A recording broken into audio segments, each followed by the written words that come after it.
पाकिस्तान जम्मू कश्मीर में LOC पर cease fire मुआहदे की मुसलसल खिलाफ वर्जी कर रहा है, तहम फौज पाकिस्तान की इस इश्तियाल अंगेजी का करारा जवाब दे रही है। PRO महकमे दिफा जम्मू लेफ्टिनेंट कर्नल देवेंद्र आनंद ने कहा कि दफा 370 की मनसूखे के बाद पाकिस्तान ने 1000 मरतबा सीज फायर मुआहदे की खिलाफ वर्जी की है। जैसा कि अगर 2019 की फिगर्स लें तो पाकिस्तान नियरली 2300 बार सीज फायर वायलेशन का उल्लंघन कर चुका है और एक्चुअली उनके हाथ में वहीं तक सीमित है जो जितना वो कार्रवाई कर सकते हैं, उसके आगे नहीं बढ़ सकते हैं। और इन्फिल्ट्रेशन के अटैम्प्ट्स भी काफ़ी उन्होंने किए हैं, बट कभी किसी चीज़ में सक्सेस नहीं मिला है। इसके अलावा अगर आप पोस्ट एब्रोगेशन 370 अगर हालात देखें तो उन्होंने कम से कम 1000 टाइम्स सीज फायर वायलेशन किया है, जो कि एक रिकॉर्ड है आज तक के टाइम में। एंड वो कितने भी मंसूबे रखें, बट भारतीय सेना इतनी चौकन्नी है और इतनी तत्परता से बॉर्डर्स को गार्ड किए हुए है कि वो किसी भी अपने मंसूबों में कामयाब नहीं हो सकते। महकमे दिफा के PRO से मौसम सरमा में पाकिस्तानी दरअंदाजी की कोशिशों को नाकाम बनाने के हवाले से पूछा गया तो उन्होंने कहा कि इस तरह की तमाम नापाक कोशिशों को नाकाम बनाया जाएगा। फोर्सेस की प्रेपरेशंस हैं वो बड़े एडवांस में शुरू हो जाती है और ये हम सीज़न शुरू होने से 5-6 महीने पहले वी आर रेडी। तो हमने हर पोस्ट पे हमारी भरपूर तैयारी है, चाहे वो स्टॉकिंग के हिसाब से हो, चाहे वो आर्म्स एम्युनिशन के हिसाब से हो, चाहे वो पर्सनल की सेफ्टी और सिक्योरिटी के हिसाब से हो। तो हम हर जगह तत्पर हैं और प्रेपरेशंस पूरी है और कोई भी अटेम्प्ट को सक्सेस नहीं होने दिया जाएगा, इसके लिए सक्षम। मरकजी वजारत दाखिला की तरफ से जम्मू कश्मीर में दफ़ा 371 लागू करने से इनकार किए जाने के बाद जम्मू कश्मीर में सियासी बयानबाजी शुरू हो गई है। जम्मू कश्मीर BJP के लीडरान 371 लागू करने की बातें कर रहे थे। वजारत दाखिला के बयान के बाद अब अपोजिशन जमातें BJP लीडरों से सवाल पूछ रही हैं। पेश एक खास रिपोर्ट।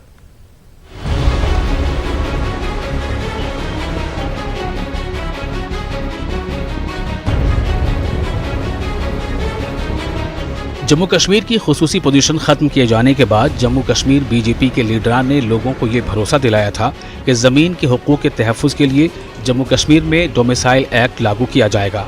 अब मरकजी वज़ारत दाखिला ने ऐसी किसी भी तजवीज़ से इनकार किया है। ऐसे में अपोजिशन जमातें BJP लीडरों के वादे पर सवालात खड़े कर रही हैं।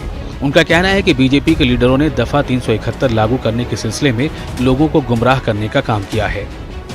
कांग्रेस पार्टी का हमेशा से ये मानना रहा है कि जिस तरह से जिस जल्दबाजी में 370 को हटाया गया, उसके बाद जब इनको लगा ज़मीनी तौर पे ज़मीन पे आके कि इसका रिएक्शन जो है एडवर्स हो रहा है, जम्मू में भी आवाज़ें उठने लगी।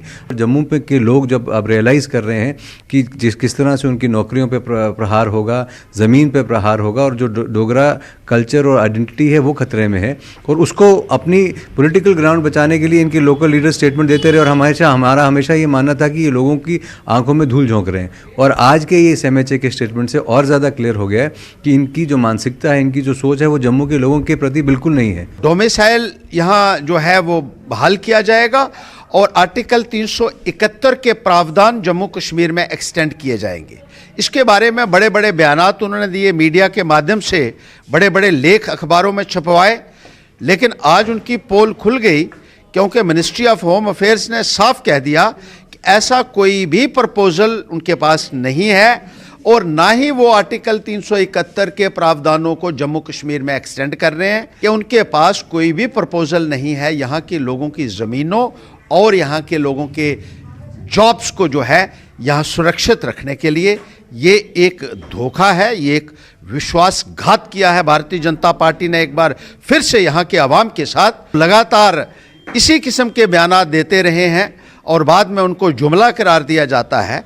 तो एक बार फिर से भारतीय जनता पार्टी की जो दोहरा चरित्र है, उनकी जो डिसेप्टिव पॉलिटिक्स है, वो लोगों के सामने आई है।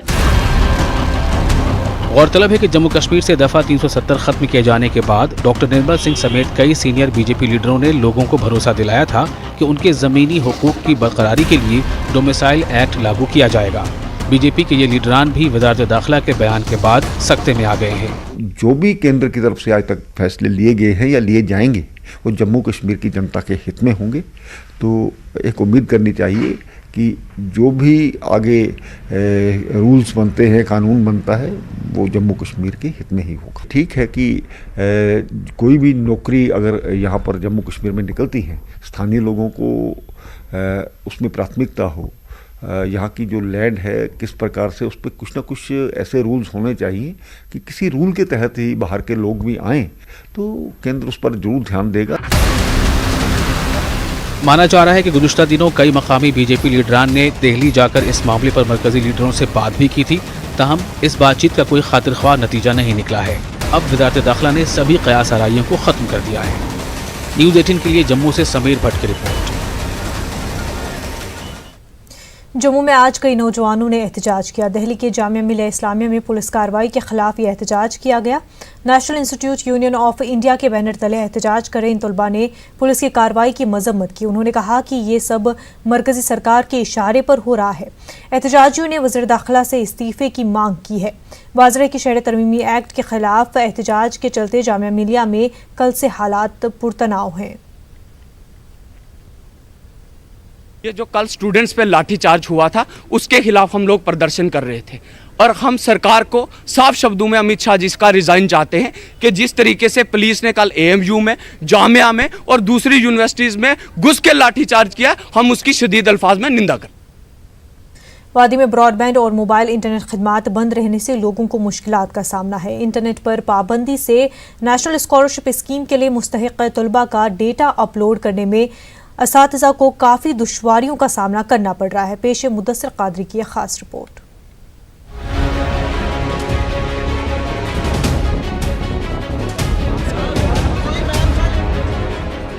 अनंतनाग के चीफ एजुकेशन ऑफिस की तंग और तारीक गलियों में इंटरनेट बहाली का मुतालबा कर रही ये भीड़ मुख्तलिफ स्कूलों से आए असातिज़ा की है। ये असातिज़ा कई रोज से कौमी स्कॉलरशिप स्कीम के पोर्टल पर डेटा अपलोड करने की कोशिश करते आए हैं। इन्हें सरकार की तरफ से ये डेटा मुकर्रर वक्त के अंदर अपलोड करने की हिदायत दी गई है।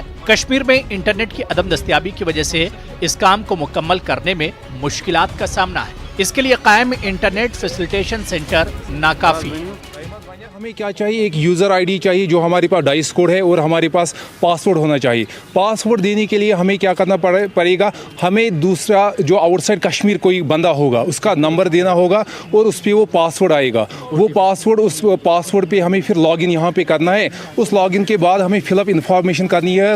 इन्फॉर्मेशन के बाद हमें क्या करना है, उसको फिर और एक OTP आएगा। मेरा कोई ना कोई फ्रेंड है ना कोई भाई है जो बाहर आउटसाइड कश्मीर पढ़ता है, जिसके जबकि मेरे पास कोई मोबाइल नंबर नहीं है, तो मैं फिर क्या करूंगा। इसका मतलब है कि मेरा जो स्कूल है वो लिंक इसके साथ नहीं होगा। तो ये मैं ही नहीं, at least about 50% of teachers. Management ने कोई पर्टिकुलर कोई स्ट्रेटजी नहीं बनाई है। उनको एक ही दिन बुलाया गया है, उस पर कह रहे हैं कि हमें ये पूरा डेडलाइन दी हुई है कि 15 तारीख को ये बाई 15 ये सारा कुछ हो जाना चाहिए। प्रैक्टिकली इम्पॉसिबल है। इसके लिए हम गुजारिश करते हैं इंतज़ामिया से कि कम से कम हर एक जोनल लेवल पे अगर नहीं कर सकते हो, लेकिन अपना जो ब्लॉक लेवल है, ब्लॉक लेवल पे आप इंटरनेट की सहूलियत फराहम करें वहाँ पे।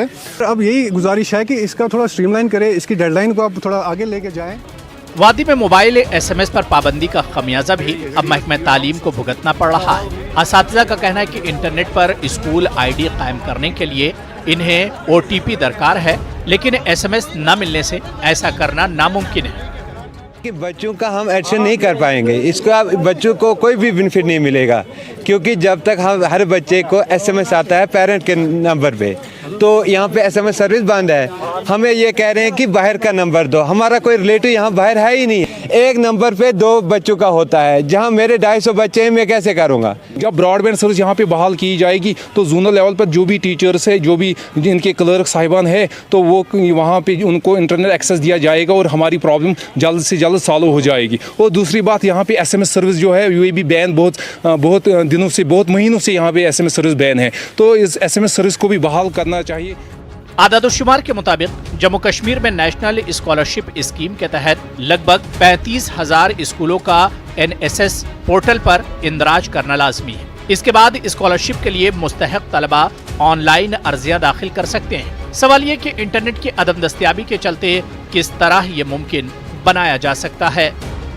जो हमारा प्री मैट्रिक स्कॉलरशिप 8 क्लास से 1000 मिलता था बच्चे को, हर साल मैं 2016 से अपने स्कूल का कर रहा हूँ, वो मिल रहा था उनको, लेकिन इस साल नेट जब से बंद हुआ है तब से हम नहीं कर पा रहे हैं, क्योंकि अब हम वेरीफाई जो पुराने लड़के हमने रजिस्ट्रेशन की हैं ऑलरेडी, हम उनको भी वेरीफाई नहीं कर पाए। दिन ब दिन गवर्नमेंट स्कूलों में रोल भी कम होता जाएगा, इसमें तालीम पे भी असर पड़ जाएगा।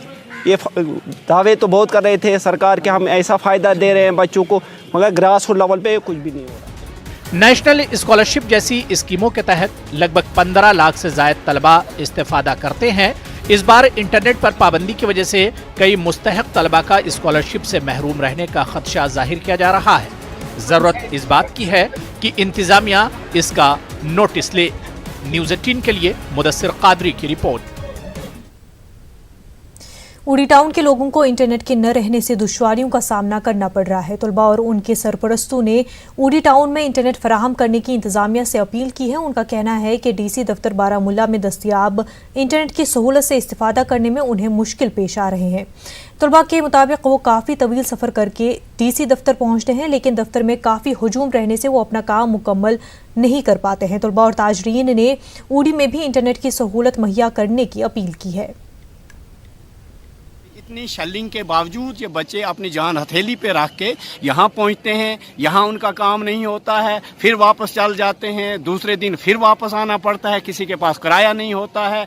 गरीब फैमिलीज़ हैं, बैकवर्ड एरियाज़ के लोग हैं, फार ऑफ एरिया ऑफ तहसील उड़ी में रहने वाले हैं, और शेलिंग की वजह से सहमे होते हैं, जान हथेली पे रख के 5-5, 10-10 किलोमीटर पैदल भी आना पड़ता है रोड तक। तो हमारी गुजारिश है गवर्नमेंट से कि वो ये इंटरनेट फैसिलिटी जो है वो उड़ी में रखे। तो गवर्नमेंट से हमारी यही अपील है कि ये नीट का जो फार्म बारामूला में भर रहे हैं, उड़ी के बच्चों को ये उड़ी में होना चाहिए, तो बहुत ही अच्छा रहेगा। मैं उड़ी से आया हूँ, चाकरा गांव से, लालपुर सेक्टर से।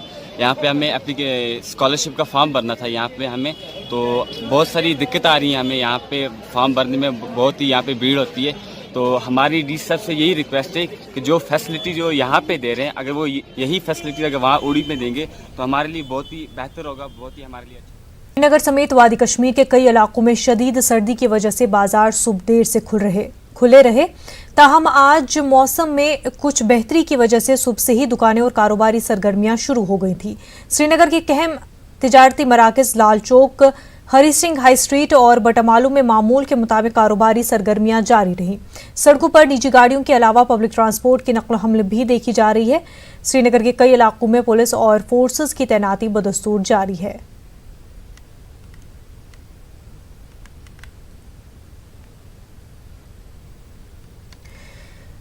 सीनियर बीजेपी लीडर कुवेंद्र गुप्ता ने कहा कि जम्मू कश्मीर में सियासी लीडरान की रिहाई जमहूरी अमल के लिए ज़रूरी है। उनका ये बयान पार्टी के जनरल सेक्रेटरी राम माधव के उस बयान के बाद सामने आया जिसमें उन्होंने कहा कि वो चाहते हैं कि नज़रबंद सियासी लीडरान रिहा होकर सियासी सरगर्मियों में हिस्सा लें। धारा 370 हटने के बाद जिस प्रकार से एक माहौल बना था, तो उसमें प्रिकॉशन लिए जा रहे थे। उसी के तहत इस प्रकार के जो लीडर्स हैं फारूक अब्दुल्ला जैसे, उनको हिरासत में लिया गया था। अब समय उनका पूरा होने के बाद जो एक सिस्टम रहता है, तो उसी कारण से उसका कार्यकाल बढ़ाया गया है। जहाँ तक राम माधव जी के बयान की बात है, तो घाटी के हालात पहले से अच्छे हुए हैं।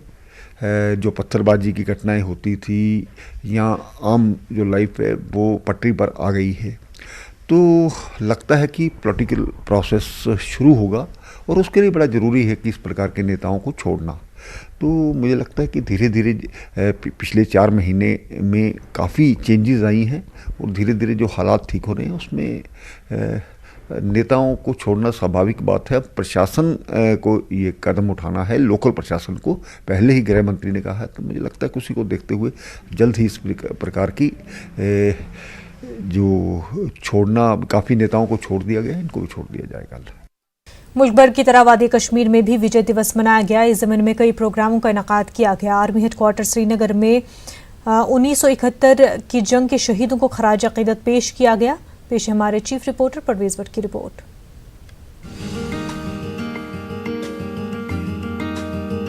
कश्मीर में आर्मी हेडक्वार्टर पर जोशो जज्बे के साथ विजय दिवस की तकरीब मुनक़िद की गई। 1971 की बांग्लादेश जंग में शहीद हुए हिंदुस्तानी जवानों को खराज अकीदत पेश किया गया। GOC 15 core lieutenant general KJS Dhillon समेत दीगर आला अफसरों ने शहीदों की यादगार पर गुलहाए अकीदत पेश किए। बाद में आर्मी हेडक्वार्टर ऑडिटोरियम में एक प्रोग्राम मुनाकिद किया गया, जिसमें फौजी अफसरों के अलावा 1971 की जंग में शहीद जवानों के अहले खाना ने भी शिरकत की। लेफ्टिनेंट जनरल KJS ढिलन ने जंग में अपनी जानों का नजराना पेश करने वाले जवानों के अहले खाना को तहनीयत पेश की। इस मौके पर GOC ने मुल्क की हिफाजत पर तैनात फौजी जवानों को मुबारकबाद दी। 16 दिसंबर 1971 को हिंदुस्तान की डिफेंस फोर्सेस के सामने पाकिस्तान आर्मी के 93,000 सोल्जर्स ने सरेंडर किया था। यह द्वितीय विश्व युद्ध के बाद का सबसे बड़ा मिलिट्री सरेंडर था और इंडियन आर्मी की इंडिपेंडेंट इंडिया की हिस्ट्री में ये एक सबसे बड़ी जीत थी। इस जीत के कारण आज का बांग्लादेश एक हकीकत बना। आज मैं चिनार कोर के तमाम रैंक्स की तरफ से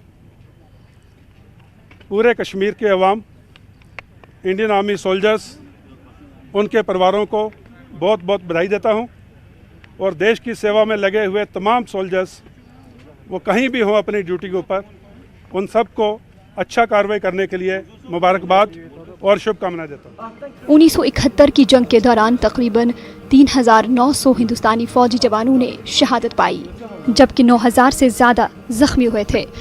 इस जंग में 93,000 पाकिस्तानी फौजियों ने हिंदुस्तानी फौज के सामने ढाका में हथियार डाल दिए थे। 13 दिनों तक हुई लड़ाई के बाद 16 दिसंबर को मगरबी पाकिस्तान से बांग्लादेश अलग हुआ था। शहीदों के अहले खाना आज भी अपने बुजुर्गों और हिंदुस्तानी फौज की अजीम कुर्बानियों को याद करके फख्र महसूस करते हैं। ये हो जाता है, खुशी है, अच्छी जगह मतलब कुर्बानी दी है और शान है, उसकी नाम कमाया है। बहुत फख्र है अपने दादाजी पे। मैं आज बहुत खुश हूँ, बहुत अच्छा रहा ये प्रोग्राम, बहुत अच्छा रहा, बिल्कुल ठीक रहा। हाँ, यहाँ पे इतने सारे लोग हैं, बहुत अच्छा रहा। हालांकि हिंदुस्तान और पाकिस्तान के बीच जंग खत्म हो गई है, ताहम आज भी पाकिस्तान की जानिब से सरहद पर सीज फायर मुआहदे की खिलाफ वर्जी की सूरत में सर्द जंग जारी है। न्यूज़ 18 उर्दू के लिए श्रीनगर से परवेज भट्ट की रिपोर्ट। फौज के बलिदान दिवस के मौके पर जम्मू में एक तकरीब का इनेकाद किया गया। 1971 के हिंद पाक जंग के दौरान शहीद हुए फौजी जवानों को खराज अकीदत पेश किया गया। जम्मू में कायम बलिदान स्तंभ पर फूल निछावर करके फौजी अफसरान और जवानों ने शहीदों को याद किया। इस मौके पर GOC टाइगर डिवीजन शरद कपूर ने भी शहदा को खराज अकीदत पेश किया। तकरीब में कई साबिक फौजी भी शामिल हुए। फौज के PRO lieutenant colonel Devendra Anand ने कहा कि फौज ने 1971 में पाकिस्तानी फौज को सरेंडर करने पर मजबूर किया था और ये दिखाया कि फौज हर चैलेंज का मुकाबला करने के लिए हमेशा तैयार रहती है। 16 दिसंबर 1971 जब पाकिस्तान के ऊपर भारत ने एक बहुत ही ऐतिहासिक विजय हासिल की थी और उनको इतना मजबूर कर दिया था कि उस टाइम के आर्मी चीफ जनरल नियाजी अपने 93,000 सैनिकों के साथ उन्होंने सरेंडर किया था, जो कि पूरी हिस्ट्री में एक बहुत ही ऐतिहासिक क्षण था भारतीय सेना के लिए। और इस युद्ध में भारतीय सेना के तीनों अंगों, आर्मी, एयरफोर्स और नेवी, तीनों का भरपूर योगदान था। इसके अलावा आज का दिन पूरे भारतवर्ष में भारतीयों और आर्म फोर्सेस के लिए एक उमंग पैदा करता है कि हम किसी भी क्षण, किसी भी चुनौती से निपटने के लिए तैयार हैं और सक्षम हैं। पाकिस्तान की जानिब से आज सुबह पुंछ के मेंढर सब डिवीजन के KG मनकोट सेक्टर में बिला इश्तियाल गोलाबारी की गई। पाकिस्तानी फौज ने आर्मी पोस्ट के साथ साथ रिहायशी इलाकों को भी निशाना बनाया। फौज ने भी पाकिस्तान की इस इश्तियाल अंगेजी का मुंहतोड़ जवाब दिया। इस गोलाबारी की वजह से लोगों में खौफ व हिरास का माहौल पैदा हो गया था। इस दौरान स्कूलों को तातील दे दी गई थी।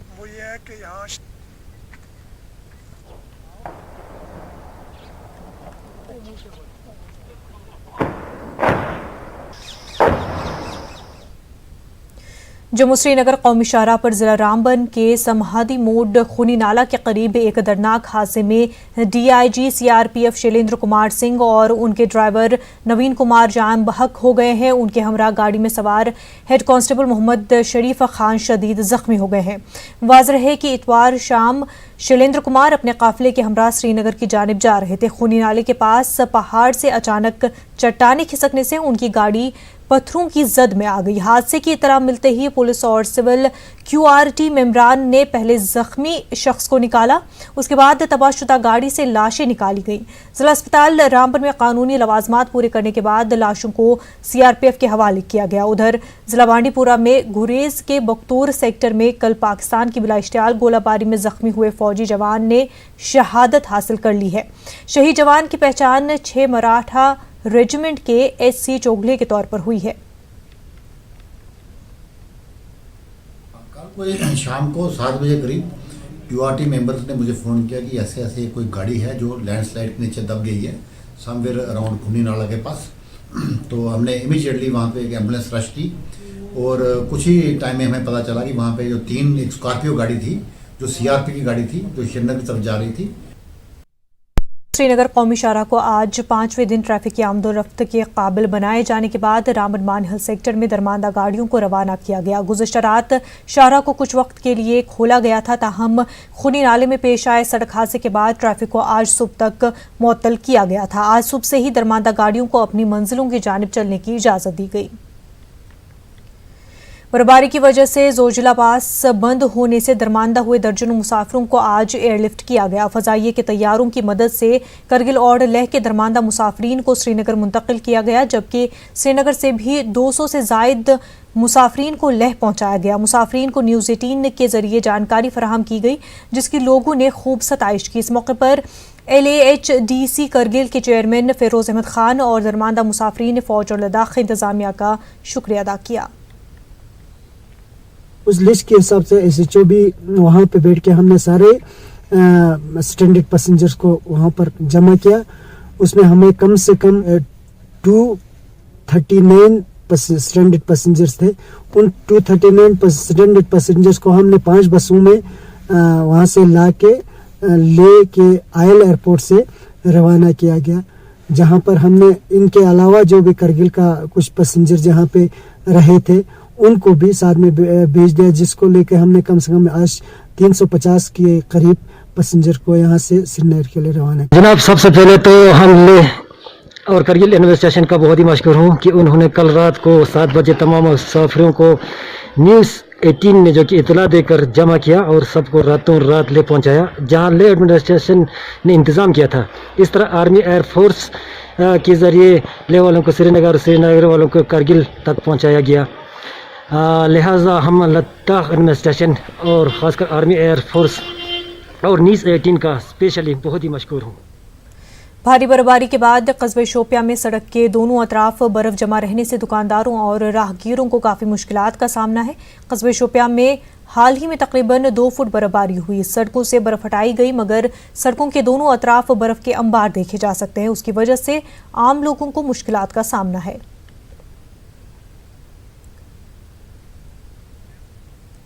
होकरसर झील में 11 रोज पहले डूब गए 2 मजदूरों की तलाश आज 12वें रोज भी जारी है। दोनों मजदूरों की बाजियाबी के लिए army, Jammu Kashmir police, SDRF, NDRF और माहिर गोताखोर मसरूफ है।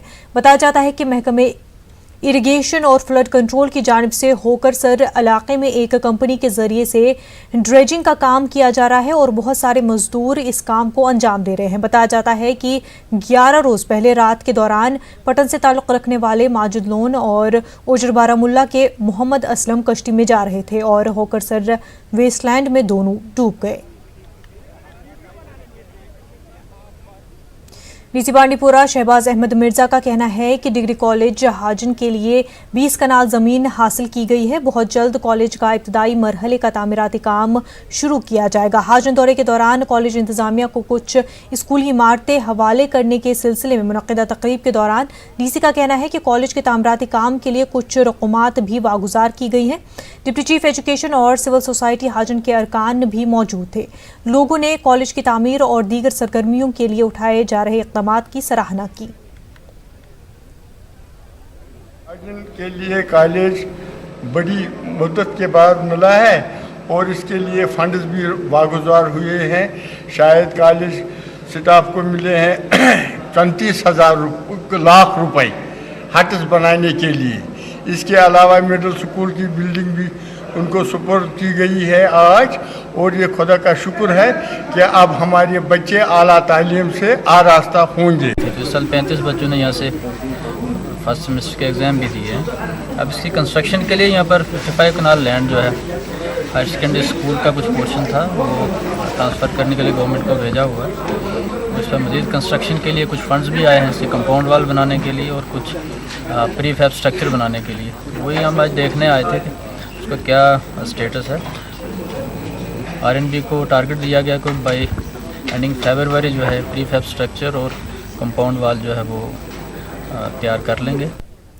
कल्चरल एकेडमी के सेमिनार हॉल में एक खुसूसी तकरीब का इनेकाद किया गया। इसका मकसद वादी के नामवर शायर, माहिर तालीम और दानिश्वर प्रोफेसर गुलाम नबी फ़िराक को उनकी 3री बरसी पर खराज अक़ीदत पेश करना था। डॉक्टर मजरूर रशीद ने गुलाम नबी फ़िराक की शख्सियत और कारनामों के हवाले से एक मकाला पेश किया। प्रोग्राम की सदारत प्रोफेसर मीम हाई जफ़र ने की। डॉक्टर रफ़ीक मसूदी बतौर मेहमान खुसूसी मौजूद रहे। वादी के कई नामवर कलमकारों, अदीबों और शोरा ने शिरकत की। ने जो पीछे अपना कलाम छोड़ा है, जो अपनी यादगारें छोड़ी हैं और जो किताबें छोड़ी हैं, उसकी रोशनी में आगे बढ़ने का अहद किया गया और फ़िराक साहब के मद्दाहों ने उन्हें शायान शान खराज तहसीन पेश किया।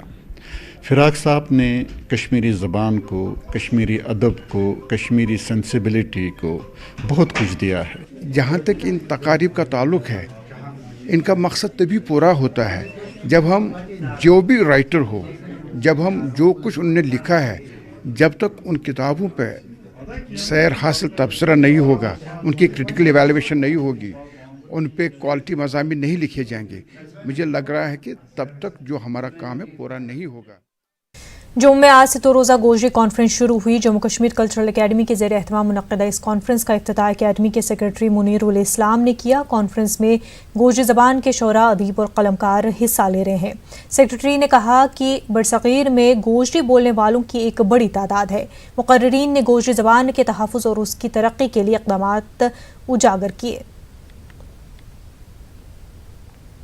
कॉन्फ्रेंस का मकसद ये है कि हमारी ज़बान जो है इसको सोशल मीडिया के इस ज़माने में मौजूदा इसमें दौर में क्या क्या चैलेंजेस हैं, इन तमाम चीज़ों पर डिस्कशंस होगी। हमारे ज़बान के लवर लोग जो हैं, इससे प्यार करने वाले, मोहब्बत करने वाले लोग जो हैं हमारे साथ आ चुके हैं। तो हम 2 दिन इसी अपनी ज़बान को लेकर, अपने कल्चर को लेकर, अपनी सकाफ़त को लेकर हम बाज़ाब्ता हमारी यहाँ डिस्कशंस होंगी, बहस व मुबाहिसा होगा और लोग अपने मकालात वगैरह पेश करेंगे।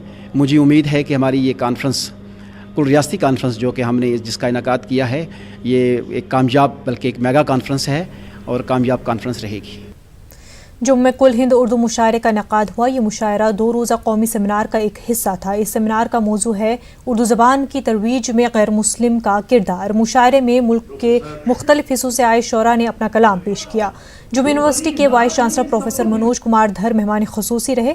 जम्मू यूनिवर्सिटी के शोबे उर्दू के सरबराह प्रोफेसर सोएब इनायत मलिक ने कहा कि इस तरह के प्रोग्राम जम्मू कश्मीर में उर्दू ज़बान के फ़रोग़ के लिए सूदमंद साबित हो रहे हैं, जिसमें मुल्क से अलीगढ़, लखनऊ और पंजाब से शुअरा ने शिरकत की। मुशायरे की सदारत लखनऊ से आए हुए मेहमान शायर मलिकज़ादा जावेद ने की, जबकि लखनऊ के ही माने हुए शायर अब्बास रज़ा नैयर भी इस मौके पर मौजूद थे। इसके अलावा शम्स तबरेज़ी और ज़मीर अहमद ज़बीर जो मालिर कोटला से तशरीफ़ आए, उन्होंने भी यहाँ अपना कलाम पेश किया। और उसके बाद जो यहाँ के लोकल शायर हैं, जिनमें आरिश सहबाई, बलराज बख्शी वगैरह हैं, उन्होंने भी अपने कलाम से सामीन को महसूस किया। जम्मू में राष्ट्रीय उच्चतर शिक्षा अभियान की तरफ से एक बहस व मुबाहिसे का प्रोग्राम इनेकाद किया गया। प्रोग्राम का मकसद राष्ट्रीय उच्चतर शिक्षा अभियान को कामयाब बनाने के लिए मुख्तलिफ लोगों की राय जानना था। बैरून मुल्क के कई माहिरीन ने भी शिरकत की। मुंतज़मीन का मानना है कि अभियान के तहत दर्स व तदरीस के काम में जदीद टेक्नोलॉजी को बरोएकार लाने की कोशिश की जा रही है। टेक्नोलॉजी के इनिशिएटिव्स हम क्या ले रहे हैं इसमें क्या क्या खासियत है, जो क्लासरूम है उसको डिजिटाइजेशन कर रहे हैं, कैंपस को ग्रीन कर रहे हैं, और साथ में जो इंडस्ट्री है, जो आपने अंदर में बोर्ड भी देखा होगा, इंडस्ट्री इनिशिएटिव्स, इंडस्ट्री को ला रहे हैं, जैसे माइक्रोसॉफ्ट है, IBM है, उन सब से लेकर आ रहे हैं हम टेक्नोलॉजी जो हम क्लासरूम में यूज़ करेंगे। डायरेक्टर हॉर्टिकल्चर एजाज अहमद भट्ट ने श्रीनगर में एक मीटिंग मुनक्किद की। इस मौके पर उन्होंने हुकाम को फंड्स का सही इस्तेमाल और तरक्याती कामों में तेज़ी पैदा करने की हिदायत दी है। इस मीटिंग में मुख्तलिफ स्कीमों के अखराजात का जायजा लिया गया। इस दौरान नर्सरी डेवलपमेंट प्लान पर भी तबादला ख्याल किया गया।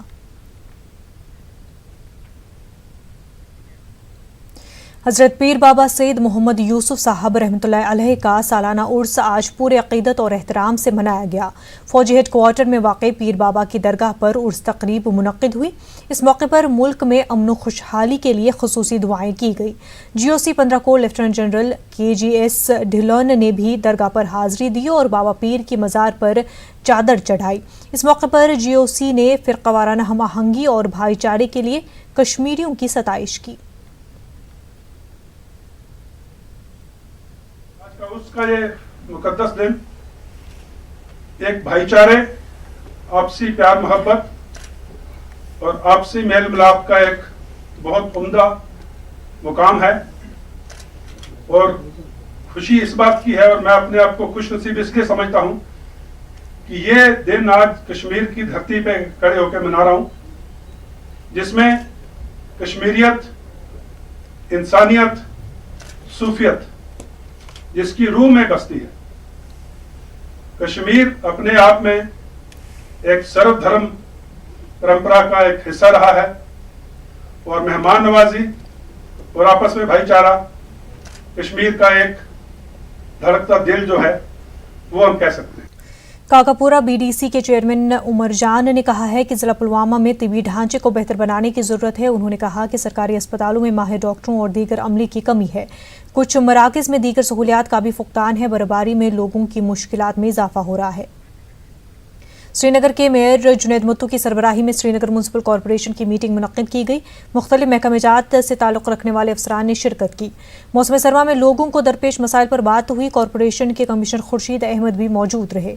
श्रीनगर के कॉरपोरेटरों ने अपने अपने इलाकों में अवाम को दरपेश मसाइल को उजागर करते हुए उन्हें जल्द हल करने पर जोर दिया।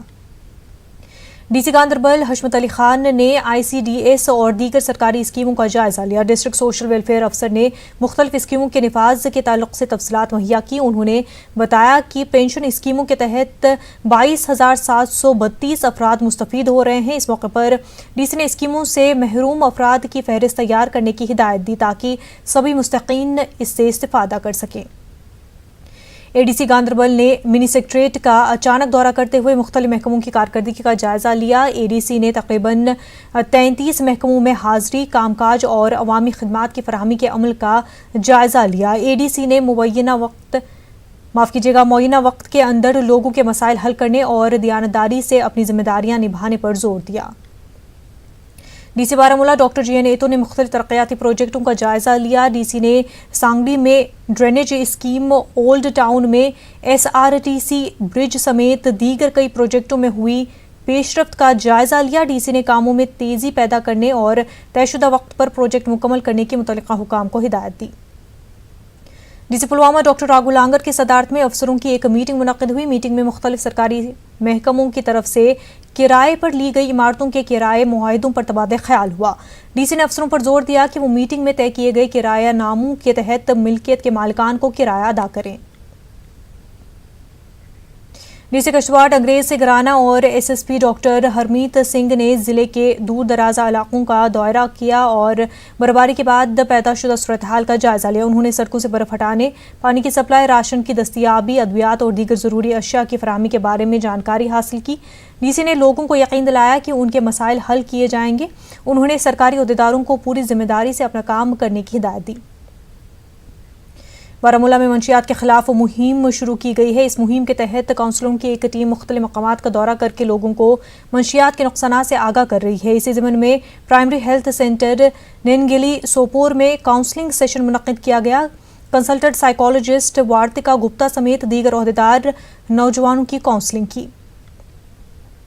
ब्रह्म कुमारी मेडिटेशन सेंटर करोल बाग दिल्ली की नायब चेयरपर्सन कुमारी पुष्पा का कहना है कि भागदौड़ की जिंदगी में आजकल लोग जहनी तनाव के शिकार हो जाते हैं। उनका कहना है कि इस तनाव से निजात पाने के लिए मेडिटेशन एक अहम जरिया है। वो जम्मू में एक प्रोग्राम के बाद न्यूज़ 18 उर्दू से बात कर रही थी।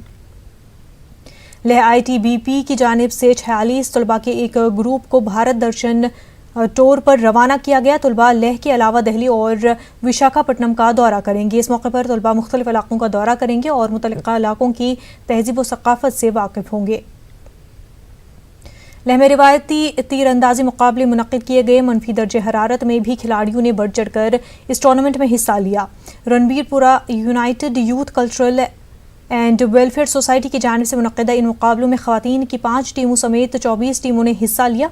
LAHDC लेह के काउंसलर टी गुत्सू मेहमान खुसूसी थे। मोतीपुरा पटन के लोगों ने महकमे PHE के खिलाफ एहतजाज किया। मुजाहिरीन ने उनके साथ इम्तियाज बरतने का महकमे पर इल्ज़ाम लगाया। अफराद ने श्रीनगर में PHE चीफ के ऑफिस के सामने एहतजाज किया और पीने के पानी की फराहमी का मुतालबा किया। मुजाहिरीन के मुताबिक बोनी चाकाल झील पूरा पानी की सप्लाई स्कीम साल 2017 में मंजूर हुई थी, ताहम अभी तक फंड्स जारी नहीं किए गए हैं। मुजाहिरीन ने मजीद कहा कि नबार्ड को रवाना करदा नई तरजीही फहरिस्त में इस स्कीम को शामिल नहीं किया गया है। जब न्यूज़ 18 ने महकमे PHE के चीफ इंजीनियर से रब्ता किया तो उन्होंने यकीन दिलाया कि मतीपुरा लोगों के मसाइल जल्द हल किए जाएंगे। डोडा में अवूल उगाड़ गांव से आए लोगों ने PDD दफ्तर के बाहर एहतजाज किया। लोगों के मुताबिक उनके गांव में हाई टेंशन वायर घरों पर से गुजर रही है और अब तक मुतादिद हादसा पेश आ चुके हैं। लोगों ने इल्ज़ाम लगाया कि हाई टेंशन वायर को दीगर जगह मुंतकिल करने के लिए गुज़िश्ता 3 बरसों से 12 नुमाइंदगी की गई, लेकिन मुतल्लिका हुकाम ने कोई तवज्जो नहीं दी। तहसीलदार हेडक्वार्टर डोडा और एग्जीक्यूटिव इंजीनियर ने हाई टेंशन लाइन को मज़कूरा इलाकों से मुंतकिल करने का यकीन दिलाया, जिसके बाद लोगों ने अपना एहतजाज ख़त्म किया। गंदू बलीसा में महकमे समाजी बहबूद ने माजूरीन का कैंप मुनक्किद किया। दिल्ली और कानपुर के डॉक्टरों की टीम ने 300 से ज़्यादा माजूरीन का मुआयना किया। 85 माजूरीन को मसनूई एज़ा, ट्राईसाइकिल, रोलिंग चेयर और आलात समात फराहम किए जाएंगे। महकमे के अफसरों ने बताया कि आइंदा भी इस तरह के मज़ीद कैंप्स मुनक्किद किए जाएंगे। SDM गंदवा बलीसा प्रतिम लाल थापा ने गंदवा में रेड क्रॉस सोसाइटी की कारकर्दगी का जायजा लिया। मुख्तलिफ महकमों के अफसरों ने इस मीटिंग में शिरकत की, जिसमें मुख्तलिफ अमूर ज़ेर बहस आए और हंगामी और नागहानी सूरत हाल से निपटने के लिए फंड्स में इजाफे पर जोर दिया गया। SDM ने हर ब्लॉक में रेड क्रॉस वॉलंटियर्स की तादाद में इजाफा करने की हिदायत दी। जिला पुलवामा के त्रिश गांव में भी बिजली का निज़ाम काफ़ी खस्ता हो गया है। तरसीली लाइनें खंभों के बजाय दरख्तों से लटकी हुई हैं। त्रिश गांव के बिजली ट्रांसफार्मर भी अक्सर व बेशतर ख़राब हो जाते हैं। खस्ता हाल बिजली निज़ाम और बिजली ट्रांसफार्मर ख़राब होने से मकामी आबादी को काफ़ी दुश्वारियों का सामना करना पड़ रहा है।